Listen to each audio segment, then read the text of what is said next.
네, 안녕하세요. 월간전자연구소입니다. 오늘은 아날로그 신호를 디지털로 변환하는 핵심 부품 ADC 중에서도 실무에서 정말 많이 사용되는 AD9243과 AD7928을 비교 분석해 드리려고 합니다. 우선 ADC라는 거는 아날로그 투 디지털 컨버터이기 때문에 아날로그의 신호를 디지털로 변환해 준다는 것에 가장 큰 의미가 있겠고요. 오늘도 이전 시간과 같이 데이터 시트 분석으로 ADC를 이해해보는 시간을 가질 겁니다. 그래서 정확한 개념과 상세의 개념들은 별도로 이제 회로석의 강의를 통해서 어, 이제 습득을 해주시면 될 것 같고요. 우선 이 ADC라는 거에서 같은 이 AD9243과 AD7928이라는 칩을 알아볼 거예요. 자, 그래서 여기 보이시는 AD9243과 AD27928이라는 시리즈인데요. 요 두 가지는 같은 아날로그 디바이스 ADC인데 왜 두 개를 나눴냐? 라고 생각을 해주실 수 있겠는데, 그 이유는, 하나는 패러럴 출력이고, 하나는 시리얼 출력이 있습니다. 그래서 같은 ADC여도 우리가 선정을 할 때 패러럴의 출력 ADC를 쓸 거냐, 그 다음에 시리얼의 ADC를 쓸 거냐, 라는 게 중요한 선택지 중에 하나가 되겠고요. 그 다음에 이 ADC의 속도와 핀수 이런 것 때문에 저희가 고민을 많이 합니다. 왜냐하면 우리들이 이제 실제로 사용하는 것들은 갈수록 모듈들의 크기가 점점 작아져요. 근데 기능들은 더 넣고 싶어 하게 되는 게 일반적인 경우입니다. 우리가 이걸 반대로 확대하는 경우도 있겠지만 대부분은 이런 큰 모듈들이 점점 작게 해서 어디 안에 넣고 싶다, 어딘가에 들어갈 수 있었으면 좋겠다. 이런 시대가 계속 이어지기 때문에 결국 우리는 고성능, 소형, 즉 성능은 좋은데 작은 디바이스들을 원하게 됩니다. 그래서 우선은 이 영상을 우리가 끝까지 보시면 ADC 핵심으로 스펙을 읽는 방법을 알 수가 있겠고, 그 다음에 패러럴과 시리얼 인터페이스의 차이를 좀 알 수 있겠고요. 그 다음에 실제 회로 설계에서 어떤 걸 써야 되는지 감을 잡으실 수 있을 겁니다. 그래서 영상 끝에는 우리가 실무 활용 팁과 회로 예제도 같이 공유할 테니까 좀 끝까지 봐주시면 감사하겠습니다. 우선은 간단하게 ADC를 말씀을 드리면, 이 ADC라는 것은 일반적인 아날로그 이런 신호를, 아니면 이런 파형이 될 수도 있고 이런 CW 신호가 될 수도 있는데, 이것들을 어떤 칩을 거치면 우리가 FPGA나 MCU, CPU 등을 통해서 볼 수 있는 데이터로 변환을 해주는 거예요. 그래서 뭐 01, 01, 01, 01 요러면 요거는 뭐 2볼트다 라는 식으로 아날로그의 신호를 이 디지털 0과 1로 표현을 해주는 것이 우리가 사용할 ADC라고 생각을 해주시면 되겠습니다. 그래서 이 ADC라는 것은 결국 오디오 신호나 온도 데이터나 이런 전압들을 우리가 실제로 디지털로 많이 변환을 한다고 알고 계시면 되겠고요. 우선 이 ADC라는 것을 선정을 할 때는 가장 중요한 것 중에 하나가 이 우리가 자주 보는 레졸루션, 해상도가 될 수가 있겠고, 그 다음에 이 속도, 샘플링 속도, 이 두 가지가 우선 가장 중요한 팩터 중에 하나라고 봐주시면 되겠습니다. 그래서 오늘 소개할 그 부품 중에서 먼저 AD9243을 먼저 확인을 해볼게요. 우선은 이 AD9243은 14비트의 레졸루션을 갖고 3메가 샘플링 속도를 갖는 IC가 되겠고요. 이 14비트라는 것은 결국 데시멀로 환성을 했을 때 0에서부터 16, 3, 8, 4까지 총 16,385개의 숫자로 나타낼 수가 있는 거고요. 이 인터페이스는 여기 보면 14비트 패러럴 출력으로 알 수가 있겠습니다. 그래서 우선 한 줄 한 줄 한번 살펴보면 여기 14비트 3메가 샘플링으로 나와 있고, ADC가 로우 파워여서 사용하는 이 전력 자체가 아주 적다는 얘기겠고요. 그 다음에 5V 전원 하나만 있으면 공급해주면 된다라는 내용이고, 요 에러율도 굉장히 중요합니다. 요거 요거 매우 중요해요. 이게 일반적으로 개발할 때 놓치시는 부분이 있는데, 어, 이거는 결국 우리가 아날로그 신호를 디지털로 바꿔주면서 생기는 오차의 최소 비트를 표현을 한 거거든요. 그래서 굉장히 중요한 것 중에 하나가 우리가 아무리 레졸루션이 14비트, 16비트, 20비트 요걸 써도 이 오차율이 높아버리면 의미가 없는 거예요. 자, 우리가 예를 들어서 8비트가 있고 10비트가 있고 우리가 지금 보고 있는 14비트가 있다고 가정을 했을 때 얘네들이 높아질수록 분해능이 높아질수록 좋은 점이 뭐죠? 결국 얘는 8비트밖에 표현을 못하고 10비트밖에 표현을 못하고 14비트밖에 표현을 못하기 때문에 더 얘는 하나의 예를 들어 이 전압이라고 봤을 때 얘를 8칸으로밖에 못 나누는 거고 얘는 요거를 똑같은 크기를 14번을 나눠서 더 세밀하게 볼 수 있다는 거예요. 그래서 예를 들면 1V를 우리가 볼 때 얘는 이 1V가 0에서 1로 갈 때 한 스텝이 0.1이면 얘는 배가 되는 0.05의 스텝으로 볼 수 있기 때문에 레졸루션이 높으면 좋다고 하는데 다 여기까지만 알고 있고 이 오차율을 간과하는 경우가 많습니다. 결국 우리가 14비트를 써도 이 오차율이 2.5 결국 예를 들어서 이렇게 14비트의 자리가 있을 때 결국 요 밑에 2.5 LSB라고 되어 있죠. 이 두 개나 혹은 이 반까지 어떻게 보면 세 개죠. 이 세 개는 계속 왔다 갔다 한다는 거예요. 01, 01, 01, 01, 01, 01, 01. 그렇기 때문에 사실상 우리는 위에 11비트가 좀 더 정확하다는 거죠. 결국 이 밑에는 아무리 저희가 에버레이지를 취하고 평균을 취해도 흔들린다는 이야기거든요.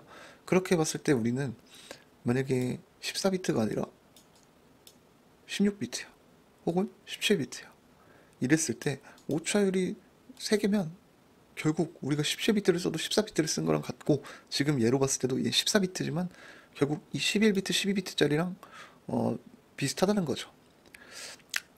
하지만 어쨌든 모든 ADC는 이런 오차율이 있을 거기 때문에 뭐 물론 14비트가 12비트보다 유리한 건 맞지만 오차율을 간과했다가 1 LSB도 있는데 우리가 2.5를 써버리면 사실 좋지 않을 수가 있다는 거거든요. 그래서 이 내용 굉장히 중요하기 때문에 꼭 알아두시기 바랍니다. 자, 그리고 그 다음은 얘도 이제 싱글 엔디드로 썼을 때가 LSB가 2.5고 디퍼런셜로도 쓸 수가 있는데 그런 경우는 0.6 LSB라고 보실 수 있겠습니다. 자, 그리고 이 부분은 잡음이 거의 없다는 거고 그만큼 노이즈에 강하다는 걸 좀 어필한 것 같아요. 그리고 이 칩 안에는 뭐 이 ADC 값을 이제 붙들고 있는 뭔가가 있고 기준 전압이 있고 또 증폭을 해줄 수 있는 증폭도 있다는 거고요. 뭐 이런 내용은 그냥 넘어가셔도 됩니다. 자, 그리고 싱글 투 노이즈엔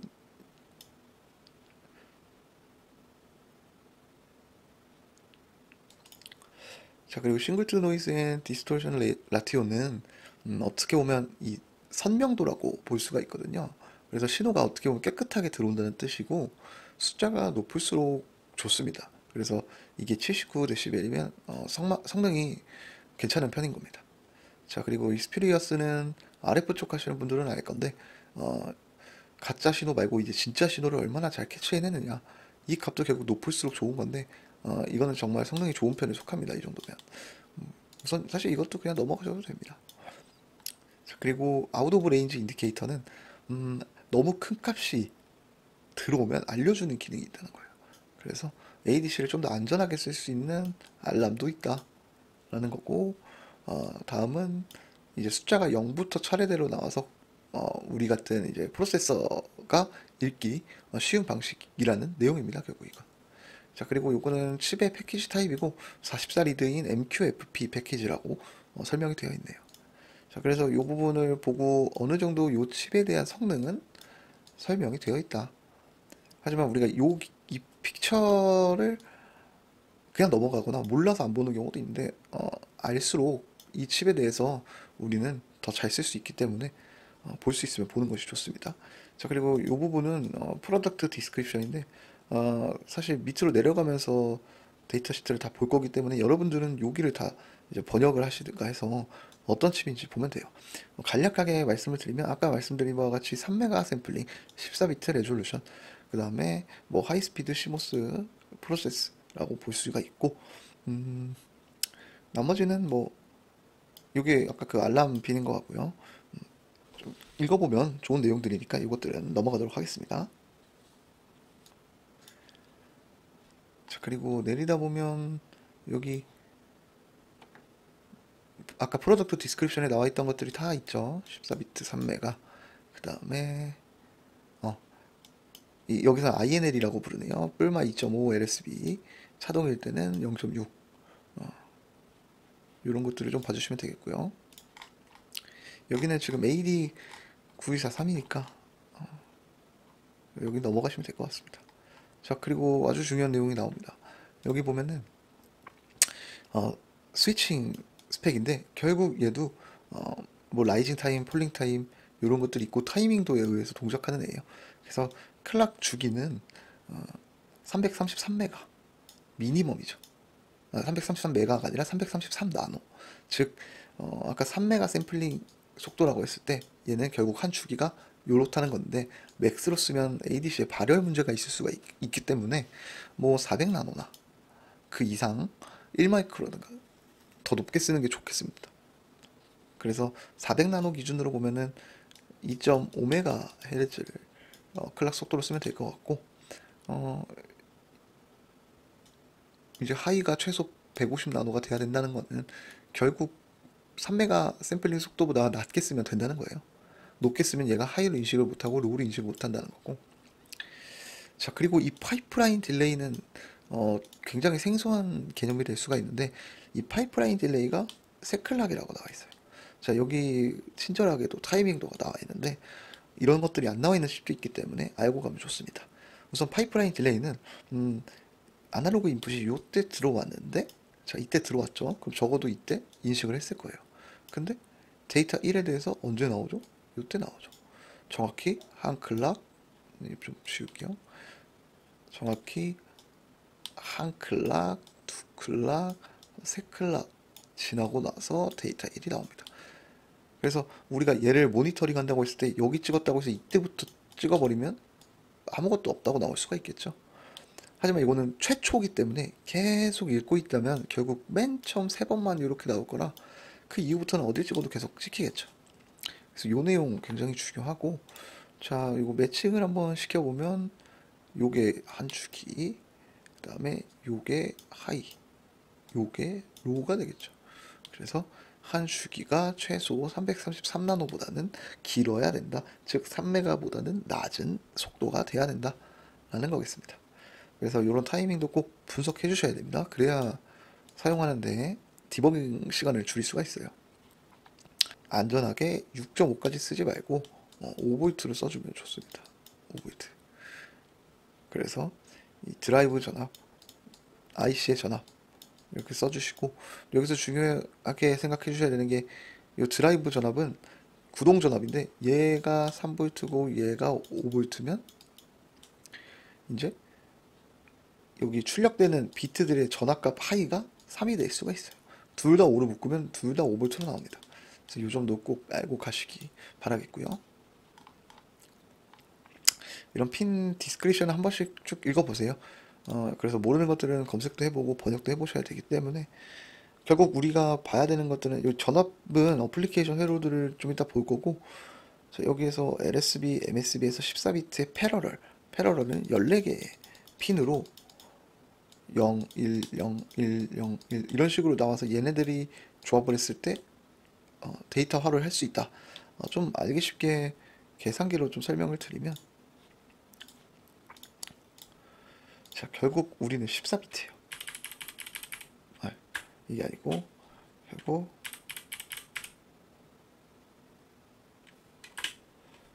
자, 요렇게 봤을 때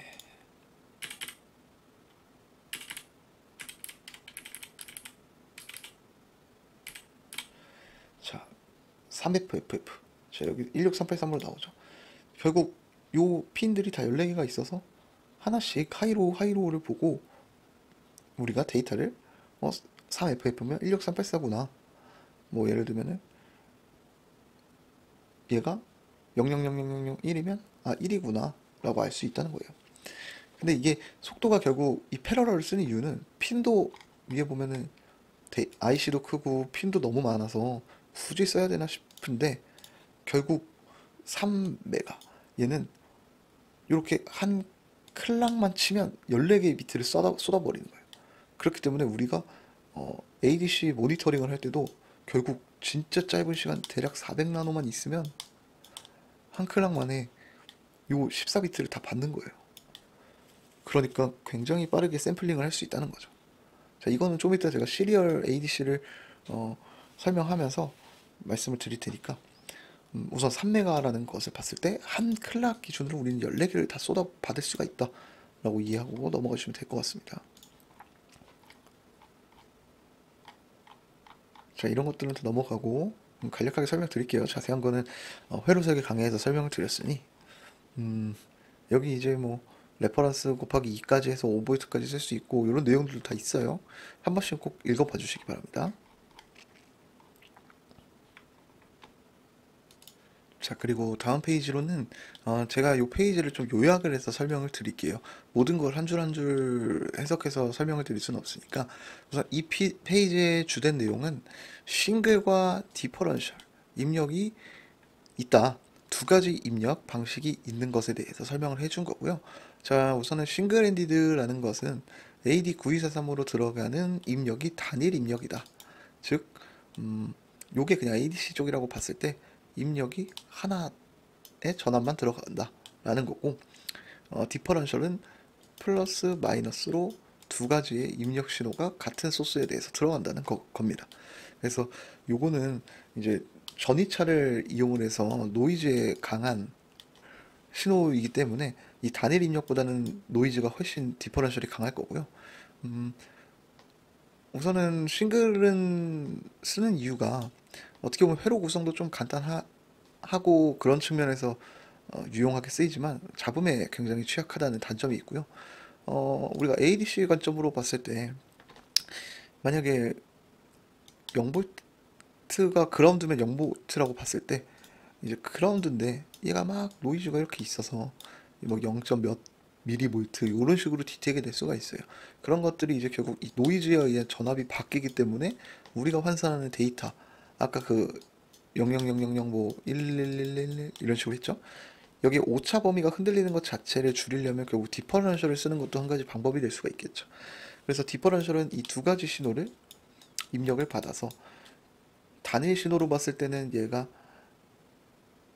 요렇게 흔들리기만 해도 요게 그대로 들어가는데 디퍼런셜은 이 신호가 플러스가 흔들렸어도 결국 마이너스도 같이 흔들리기 때문에 얘네들은 이 칩을 통과하면 플러스가 하이고 마이너스가 뭐 예를 들어 로우여야지 1로 나오고 반대로 얘가 로우고 얘가 하이여야지만 로우가 나오고 이런 방식들이 있어요. 자세히 보면 이거는 이제 통신 강의에서 따로 설명을 드렸지만 결국 디퍼런셜과 싱글 엔디드에 대한 두 가지 입력 방식을 여기에서 설명을 해준 거예요. 그래서 우리는 두 가지 입력 방식을 쓸 수 있고 여기서는 디퍼런셜과 싱글로 쓸 수 있다라는 내용이 있는 거고요. 그 다음에 또 보면 여기 입력 신호 변환을 위한 방법에 대해서 몇 가지 예시를 준 거예요. 그래서 얘는 간단한 보호 회로고요.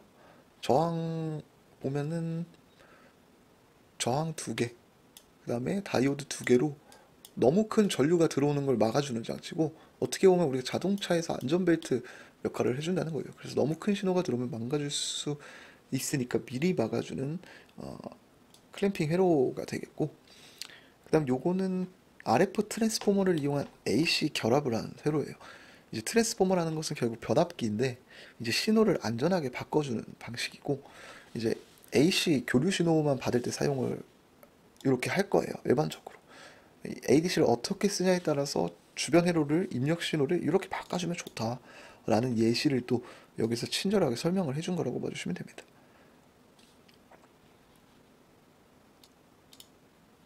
그리고 조금 더 첨언을 드리면 여기 보이실 때 이 AC 커플링, 여러분들은 이런 거를 모르면 꼭 번역이나 좀 더 분석을 해서 무슨 의미인지를 알고 가셔야 돼요. 간단하게 AC 커플링을 말씀을 드리면 우리가 DC 신호가 있고 AC 신호가 있는데, 이 AC 커플링이라는 것은 결국 이 DC 직류 신호는 통과를 안 시키고 AC 신호만 통과시키는 연결 방식입니다.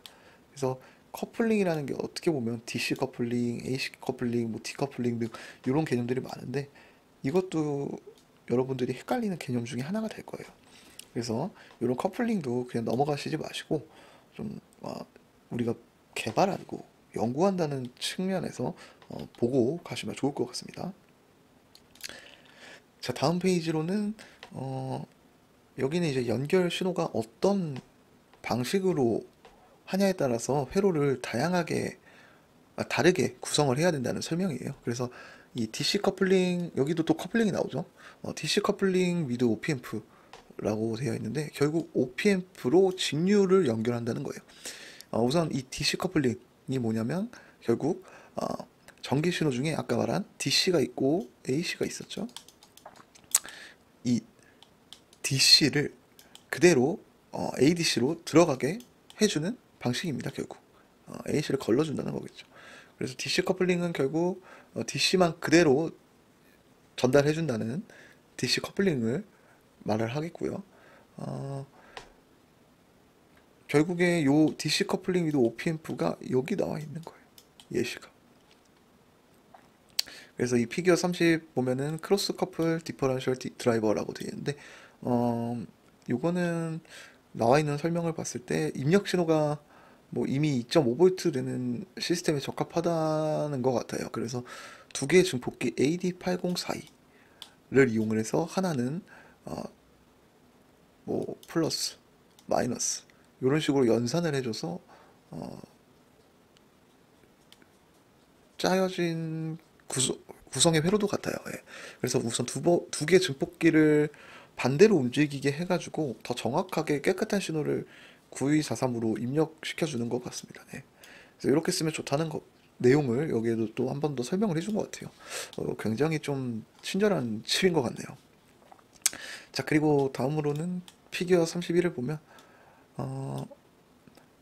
디퍼런셜 드라이버 위드 레벨 시프팅이라고 되어 있어요. 그래서 입력 신호가 그라운드 기준일 때 사용을 하는 겁니다.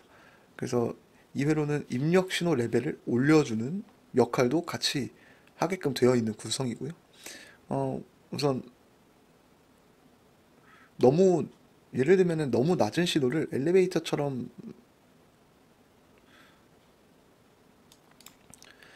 적당히 위로 올려서 우리가 ADC로 읽기 좋은 위치로 올려주는 회로라고 봐주시면 되겠습니다. 사실 이 회로는 조금 복잡할 수가 있는데 이것까지는 ADC를 사용할 때 이제 우리가 사용하는 경우가 많지가 않아요. 사실 이 경우도 흔하게 사용하진 않는데 여기에서는 어쨌든 레퍼런스들의 예시들을 워낙 많이 보여주니까 좋은 것 같고요. 자, 다음으로는 이 단일 입력 모드 싱글 엔디드 오퍼레이션에 대해서 설명을 하고 있습니다. 그래서 얘가 내부적으로는 이 ADC가 9243에서 차동으로 되어 있기 때문에 이 싱글 엔디드로 쓰려면 입력 신호를 조금 변환해서 보내줘야 된다는 내용이 설명되어 있는 거예요. 그래서 어떻게 보면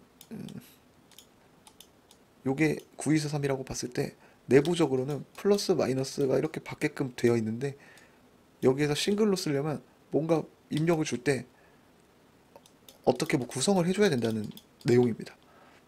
그래서 싱글로 쓸 때 어떻게 써야 된다 라고 내용이 나와 있는 거고요. 이때도 결국 OPMP를 꼭 쓰진 않아도 되지만 OPMP로 신호를 만들어주는 회로가 있으면 굉장히 좋다는 내용이 있는 것 같습니다.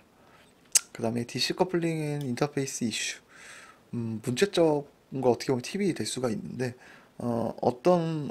일부 OPMP는 입력 신호 범위가 작아서 신호가 벗어나게 되면 오작동을 할 수 있다는 문제점을 설명을 한 것 같고, 그래서 우리가 올바른 전압 레인지로 돼 있는지 확인을 해야 되고, 클램프 회로를 써서 너무 낮은 전압은 막을 수도 있다, 뭐 이런 내용이 있고, 그 다음에 레일 투 레일, 우리가 나중에 다룰 OPMP, 레일 투 레일은 결국 0에서 5V OPMP인데 일반적으로는 OPMP에서 이 5V까지도 못 내요.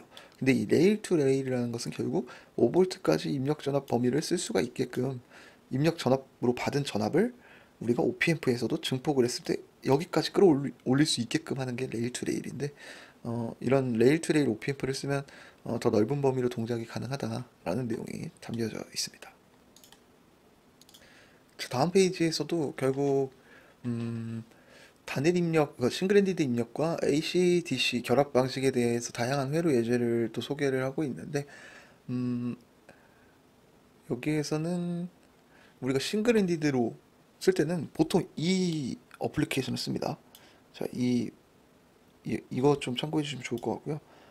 여기에 이제 OPMP 일반적으로 쓰는 게 좋고 단일 입력으로 쓸 때 여기가 원래는 차동으로 기본적으로 받게 되어 있기 때문에 이렇게 반대편에 구성을 해주시면 좋다는 내용이고요. 이게 아주 기본적인 연결 방식이라고 봐주시면 돼요.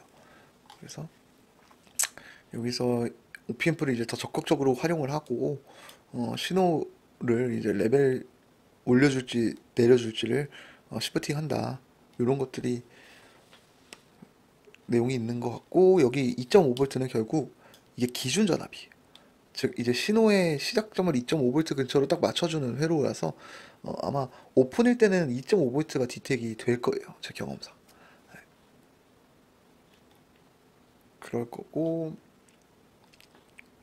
그 다음에 이 ADC에서 굉장히 지금 이 칩은 AC 커플링이나 이런 DC 커플링이 많이 나오는데 우선은 AC 커플링이 필요할 때 요 회로를 이제 참고하라고 되어 있는 거고 이제 여기를 봤을 때 요거는 싱글입니다. 제가 잘못 설명드렸네요. 이건 싱글이고 AC 커플링을 봤을 때 요 회로를 참고하라는 거고요. 이걸 봤을 때 결국 C1과 C2가 있는데 얘를 이용을 해서 이제 DC 신호는 막아주고 AC 신호만 이제 통과시켜 주는 요 회로가 되겠고 이 커패시터와 저항들을 이용을 해서 일정 주파수 이하의 신호는 차단되게끔 어떻게 보면 HPF 하이패스 필터처럼 쓴 것 같아요. 얘가.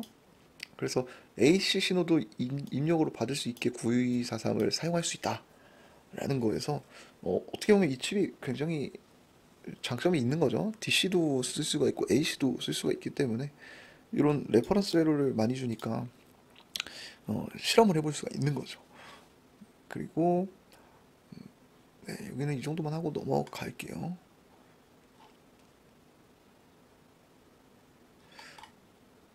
자, 그리고 여기 뭐 CMRR 이런 개념도 중요해요. 그래서 이런 것도 알아두시고요. 좀 설명할 상세한 설명은 이제 회로 설계에서 많이 설명을 했기 때문에 우선 이 강의에서는 요 정도만 설명을 드리고 여기 다 이제 다양한 회로의 예시들에 대해 설명을 한 거예요. 그렇고 이 다양한 회로 예시에 대한 설명은 여기까지만 하고요.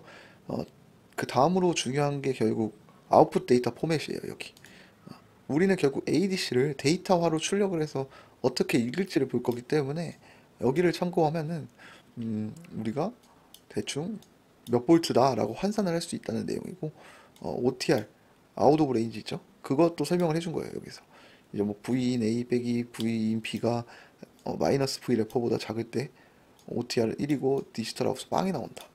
그 다음에 또 반대로 이 뺀 값이 레퍼런스보다 높아버리면 맥스가 나오고 OTR이 1로 된다. 결국 오버플로우가 됐다는 거예요.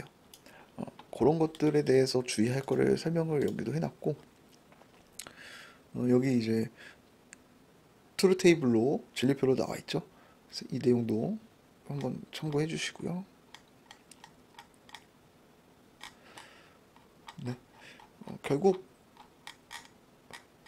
뭐 이게 일반적으로 뭐 EVB나 이블레이션 보드에서 썼던 회로도 같은데 이거는 여러분들이 직접 한번 다운로드 받아서 한번 확인해 보시면 좋을 것 같고 자 우선은 이 지금 배운 이 패러럴 자 아까 ADC는 두 가지가 있었어요. 패러럴과 시리얼. 근데 우리는 패러럴 방식을 지금 받고 그게 9243을 대표해서 본 거고, 얘는 7928로 볼 거다. 그래서 9243은 예를 들어 3메가 샘플링일 때 이렇게 한 클락이 지나면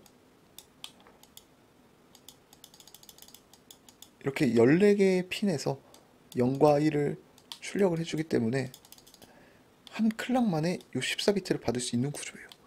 자, 반대로 이제 시리얼은 결국 SPI라는 인터페이스인데요. 얘는 4개의 핀이 있어요. 자, 얘는 14핀인데 얘는 4핀이에요. 자, 우선은 생각보다 이 패러럴 ADC에 대한 설명을 자세하게 해드리다 보니까 시간이 좀 오래 걸려서 이 시리얼 ADC는 제가 다음 시간에 더 상세하게 설명을 드리도록 하겠습니다. 자, 그래서 우선 크게 이 차이를 알고 오늘은 이 패러럴 쪽만 봤다고 봐주시면 되겠습니다.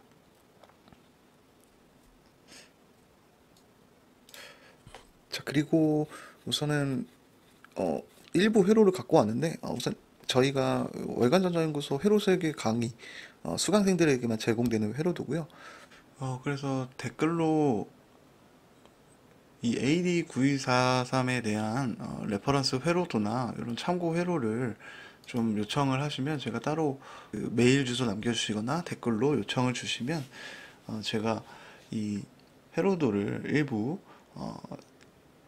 PDF나 이런 것들을 변환을 해서 보내드릴 테니까 필요하신 분들은 댓글을 남겨주시면 송부드리도록 하겠습니다. 자, 오늘 시간을 통해서 이제 고속이 필요하면 AD9243, 즉 패러럴 ADC를 써야 된다 라는 걸 좀 인지를 해주셨으면 좋겠고, 여러분들이 ADC라는 칩을 선정을 할 때 어떤 기준으로 선정을 해야 되고 데이터 시트에서는 이 용어들이 어떻게 쓰이는구나 라는 걸 좀 아셨으면 좋겠고요. 이제 더 자세한 ADC 설계 노하우나 PCB 설계, 회로 설계는 강의에서 다루고 있으니까 설명란과 더보기란에서 한번 참고를 해주시면 감사하겠습니다. 그리고 영상이 도움되셨다면 좋아요와 구독, 그리고 질문은 댓글로 남겨주시면 하나하나 다 답변을 드릴 테니까요. 많은 참여 부탁드리겠습니다. 네, 긴 강의 들어주셔서 감사합니다.